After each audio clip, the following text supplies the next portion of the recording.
Hello বন্ধুরা, welcome to my channel. আজ আমি তোমাদের সাথে শেয়ার করব কুমড়ো এবং আলু দিয়ে বানানো একটা দুর্দান্ত রেসিপি।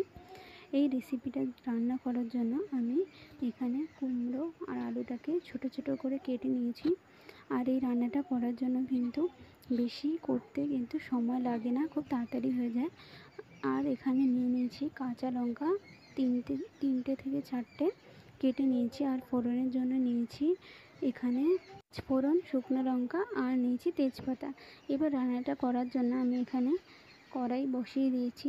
কড়াইটা একটু গরম হয়ে এসছে। এবার এর মধ্যে আমি দিয়ে দেব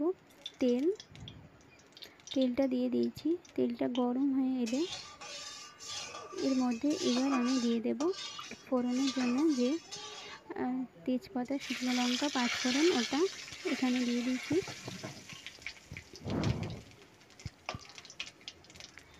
এর মধ্যে আমি যে কাঁচা লঙ্কাটাও দিয়ে দেব।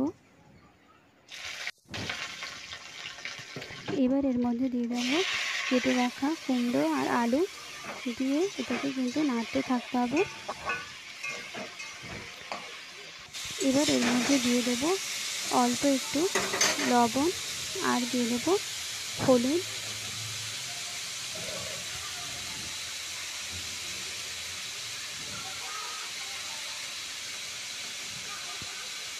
লবণটা দিয়ে দিয়েছি, এবার হলুদ দিয়ে দেব। এবার এটাকে কিন্তু নাড়তে থাকতে হবে।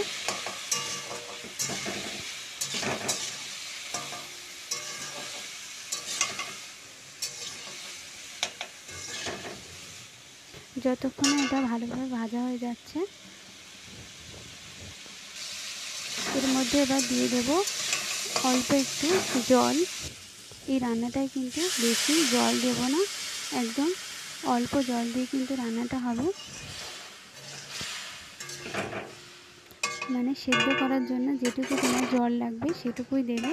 এই রান্নাটা কিন্তু মানে লাস্টে কিন্তু এই রান্নাটা একটু জল থাকবে না। দেখো, ঢাকনা দিয়ে ঢেকে দিয়েছিলাম, এবার ঢাকনাটা সরিয়ে নিয়েছি। রান্নাটা কিন্তু আমার হয়ে গেছে। এর মধ্যে এবার দিয়ে দিয়েছি অল্প একটু চিনি। এবার এটাকে আমি নামিয়ে নেব। দেখো, আমার কুমড়ো আলু দিয়ে তৈরি একদম সিম্পল, খুব সহজেই কম মশলাযুক্ত এবং খুব তাড়াতাড়ি তৈরি হবে এমন একটা রেসিপি কিন্তু তৈরি। তোমরাও কিন্তু এইভাবে বাড়িতে বানিয়ে দেখো, তোমাদেরও কিন্তু খুব ভালো লাগবে। আমার ভিডিওটা যদি ভালো লাগে অবশ্যই কিন্তু তোমরা ভিডিওটাকে লাইক করো আর চ্যানেলটাকে অবশ্যই সাবস্ক্রাইব করো। টাটা।